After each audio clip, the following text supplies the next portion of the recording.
everyone, and welcome to the Burgess podcast, the show where we are opening up conversations about life at sea, discussing hot topics within the industry, as well as offering mental health support and promoting well-being for crew.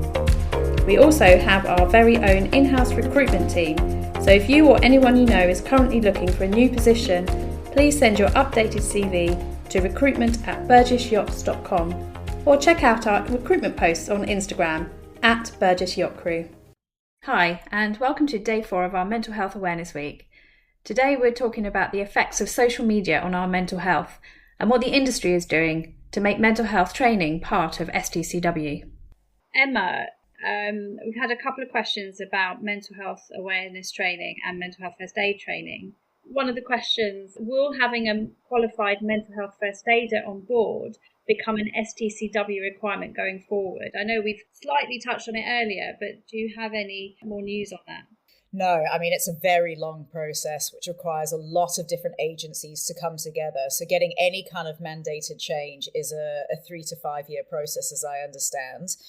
It doesn't mean that we're giving up. It's just a long-term goal for not just myself, but a lot of people in the industry want to see this mandated change. As Lucy kind of alluded to before, what we think would be the best option is to make mental health awareness, which is a 4-hour course, which gives you a lot of understanding about terminology, discrimination, all of the kind of stigma around it. And basically it mostly looks after you and your individual kind of mental health, identifying signs and symptoms within yourself. And what it's there to do is to make you more resourceful and you more resilient, because you're about to go into an industry that demands a lot of you in terms of isolation, being away from friends and family, missing weddings, missing birthdays, going to new countries. So it's just trying to see what you're about to experience and give you the tools and the resources to be the best person to handle that. And we understand when we go across into yachting, we have to learn firefighting, sea survival, physical first aid, because we do have to be resilient. There are no helicopters that are coming to us in the middle of the Atlantic. There are no helicopters that can reach us in the middle of the Pacific. So we take an understanding that we are learning. And it's really good. I think if you come into it and you've got, friends doing it on Instagram, living their best lives, once you've done that STCW, not only is it a kind of an investment financially that makes you think and take pause, like, is this the industry for me? Do I want to do this with my life? You've got that time to really reflect on it. And then you start learning about the conditions that you will be going into, sea survival, firefighting, how to tackle a fire on board. You're the first defense. It also gives you a second chance just to sit and think, okay, is this what I want to do? Am I going to be able to step up and do this?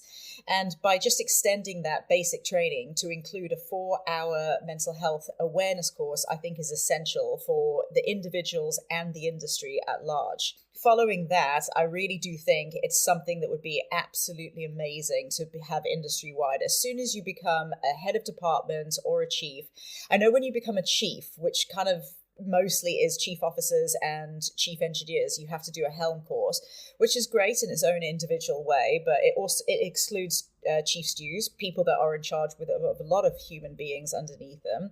So my kind of long-term goal is to get everyone who becomes a head of departments to do the 2-day course, basically an extension of what they learnt in the half-day course. And in that 2-day course, you really do become much more confident, much more enlightened about how to start conversations, how to spot signs and symptoms. We accept as when we become chiefs that you have to do advanced firefighting, advanced medical. So it seems just a natural progression. We've already got that framework in place. As yachties, we understand that when we take a step up in responsibility, we also take up a duty of care to learn more about firefighting, learn more about sea survival and physical first aid.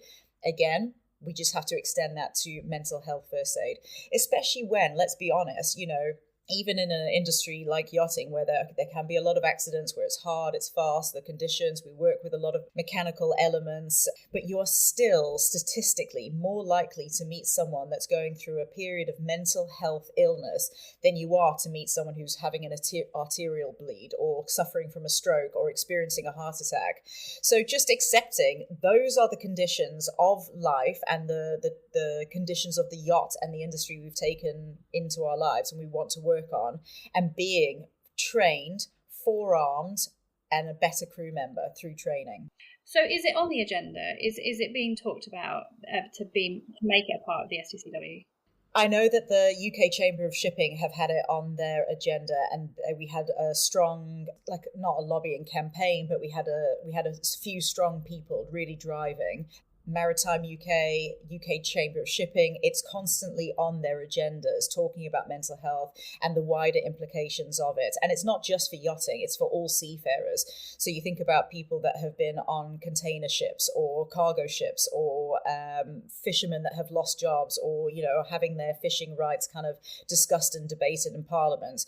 Everyone is under that heading of trying to increase their training to include mental health first aid training. So I can't give you any definitive answers or timelines, but yeah, everyone's trying to push it. And if there is anyone out there that does have some kind of sway or understands the system or sees a gap where maybe they can be of assistance or offer some advice to me, then yeah, I'd be open to taking any and all advice about that.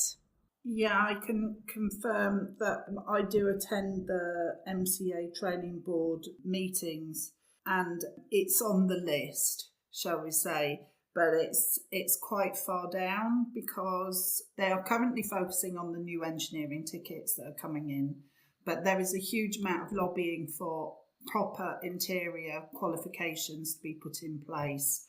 There's a really good structure already developed for that. So I suspect that will be the next route. And then also looking at improving the helm course. And the helm course will be for, as you say, for all officers. So the improvement of the helm course will be applicable to interior and deck and engine as well. I think I can see how it's progressing, and it looks to be along those lines. But as you say, it takes years and years and years to make these changes. I think this engineering qualification change has been going on for about 7 years now. So that tells you how long it can take to get it through the system. Wow. Okay. So I've been asked by Captain what mental health awareness courses would you recommend, and should mental health first aid training be incorporated into officer and purser training courses? Emma, did you have any thoughts on that? Well, the short answer is yeah, it should definitely be incorporated into officer and purser training courses, and the framework's there. It's just about extending it. Right now, the onus is on the individual to do that themselves, and until we have mandated change, it will remain that.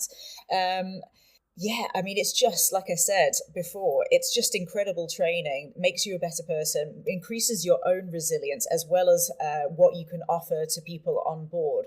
But it also has applications beyond yachting, something that you could take into an office job, something you could take into the next phase of your life, which is advantageous to you. So if you're looking at it from a kind of short-term investment, you'll be a better person, you'll be a better crew member. And then a long-term investment is that the training, the mental health first aid training lasts for 5 years. So you will have that, you will be accredited, you'll be able to put that on your CV for the future. The mental health awareness courses I would recommend. I mean, obviously I represent mental health first aid, so I'm going to recommend theirs. It's a 4-hour awareness course. Like I said before, it deals with mostly identifying signs and symptoms within yourself. It can be done online and in person. It gives you it starts to give you the understanding of what stigmas you're up against. It gives you the beginnings of language and how important it is to address language and start to look at our own language and how that affects stigmas around mental health. And then it starts to give you some tools and resources, the things that are most common that we find in daily life. So tools and resources for listening and communicating non-judgmentally. Stress, we did the stress container, which if you've done the 2-day, you'll remember that. And those are kinds of actionable weekly, monthly activities that you can do for yourself, which make you more resilient. But it's also something you can take into training on board. So we have to do drills for firefighting and all of that kind of stuff. You could have at the beginning of every season, the stress container done between just you, the captain, and the HODs, or you could H of D could take it and do it with all of their crew members. So you're going in with as much information, as much understanding as possible to create a strong, dynamic, well-rounded team. It also allows you to kind of have those conversations. We've said before, early intervention is vital. So it's all of those kinds of things. We give you the toolkits in the mental health awareness and 2-day training, and then it's how you take it into yachting and apply it to yourself. And as more and more people in yachting do this, we're starting to grow this kind of brilliant community and network, people that kind of have linked together through WhatsApp, having done the group together, or knowing that they've done the mental health first aid training. And now what we're starting to see is this organic network of people looking after each other and starting to address things that have been coming into our lives anyway. Crew members letting you down, crew members going through ill health, crew members, starting to use unhelpful coping mechanisms, and when to get involved and what intervention to take. And now all of these mental health first aiders are kind of starting to self-support each other, which is just brilliant. And actually what we want to kind of create on boats. We can't stop the stress of daily life coming in. We said that at the beginning, but what we can do is make you more resilient to deal with it when it does happen. Yeah, definitely. And also these courses are great for on board the yachts, but it spills out into your personal life as well, doesn't it? Your family life. It's a skill that you can use at all times. Yeah, absolutely. It's not exclusive to yachts. And also just, as a new crew member walking on and seeing a Burgess poster, asking about mental health, talking about this, on your board where you have your DPA, you go through it every week with your drills, and just saying, there's an extension of that as well. We've already got that on the board. Who's your designated person ashore? Maybe you can have who is your mental health first aider, and let that be that public knowledge. And as soon as someone sees that, they're going to feel more comfortable and more open. Oh, okay, I can be open and authentic about what I'm going through on this boat because there's an understanding. How do I know there's an understanding? Because the captain's door's always open, or there's a mental health first aider, or they pay attention to mental health needs every time we talk at the beginning of the week. So yeah, it's slow incremental changes. It doesn't have to be anything too hard and fast, but just kind of starting to see those incremental changes coming through the industry, and then that good training and energy spreading out. Okay, well, to finish off, we've had some questions about social media and the effect that social media has had on mental health issues. So reading this question from a captain, when I've had to deal with mental health issues, it's been due to social media. It's caused by access to the internet when in the old days, bad news was never received until the successful arrival at the port of destination where things could be best managed. So, Mike, have you seen this? How has social media affected seafarer mental health? I mean, when it first came out, social media was great. It allowed us to remain in touch across the world. And, it's sort of a bit of a double question. Social media, we also have to look at the other side of the internet. When Emma and I first met some 13 years ago on a beach in Antigua, we'd be doing crossings where, as you say, you'd leave the port within 24 hours. The boat wouldn't have internet. It might have a bit of fleet broadband, but nothing compared with what we have now. And you'd arrive back passing through Straits of Gibraltar and suddenly you're online again. But that wasn't accessible to the crew at all. Whereas now we're so interconnected, we can stay in touch as friends very easily. But also people on social media. Social media is one of the best and worst things. Yes, it means we stay in touch with people, but also it's just this one big lie dumped out by people as far as you can see. I've got crew members sat there mid-charter having a miserable time in the laundry, posting photos of themselves on a beach which have been altered and to make their lives look perfect. You watching your life and your loved ones continue in life whilst you're on charter can be quite grating for a lot of people. It's sort of managing people's expectations and understanding of the social media world and what it is to be a yachty, what it is to work on yachts. It's a very strange thing. So social media is a massive one, especially in the younger crew. I think the older crew who've kind of grown up without it for a long time and have adopted into it, we sort of understand that there's a lot of lying, a lot of stuff like that. But when you've had it since you're 13, 14 years old and you're now here and, you're missing home a little bit, of course it's going to spike your anxiety, spike your worries, your fear of missing out of life, at home and with friends. You're sat here having a bad time and somebody's having the best time on a beach in Bali, but full well they haven't been to Bali in the last 6 months. They're just reposting a photo to try and make themselves feel better. It might make them feel better, but it's not a tool for good mental health, is it? No. I think we could do an entire podcast just on this subject because, there's so many positives to it, like you said, about keeping in contact with people, keeping in contact with home. But at the same time, that contact is bad news. It's, being told via social media that sadly someone's passed away. And then that support network maybe not being available to that crew member on board the yacht. So Emma, how would they handle that? How should they handle bad news that they've got on board the boat? Well, my first thing would to be connect with people that you love. So if that means connecting with people at home or connecting with people that were involved in that person's life, I think connection is always going to be the number one choice for looking after your mental health. We accept that, once we've started a crossing, there is no kind of going back. So you're then trying to mediate your feelings and staying connected and staying in contact with everyone. I mean, there's no really kind of like perfect answer to this.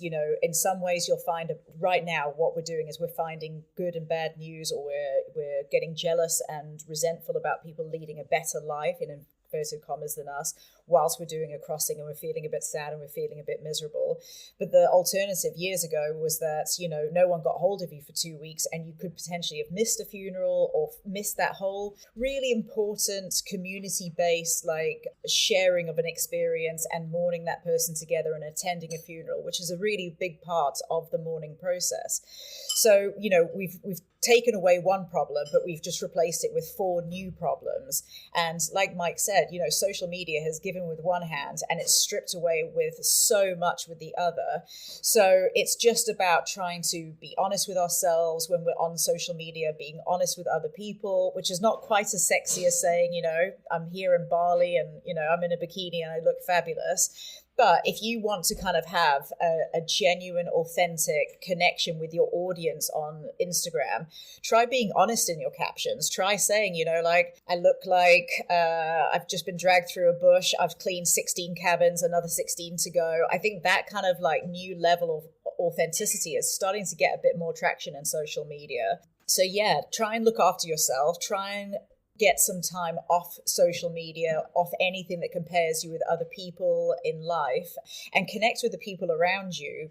When you go into a crew mess and everyone's heads down and they're all in their phones and all you see is 4 heads and the top of heads, that's not going to start a conversation. You're probably just going to pull out your phone and do the same. So maybe just having the bravery to say, during crew meals, should we try and do no cell phones? Or straight after work, let's try and do an activity that doesn't include cell phones. So that could be cocktails on the sun deck, or it could be going for a walk, or it could be going for a run, or it could be exercise. Just trying to create pockets of that. And if it starts as a small pocket and people are finding more connection and more authenticity in those moments, then maybe those pockets grow larger and it's not just off the cell phones at lunchtime, but off the cell phones at lunchtime and all the smokos, and see how that goes. Yeah, I was listening to a podcast about internet use the other day, and she made a really interesting point that the actual tool of social media is not the problem, it's our use of it and how we use it. So yeah, just controlling our use of it and, being mindful of what we post and not relying on all the likes and the followers. Well, I think that's a really good message to finish on today. So thanks everyone, and join us tomorrow where we will be talking about insurance coverage, which is available for seafarer mental health.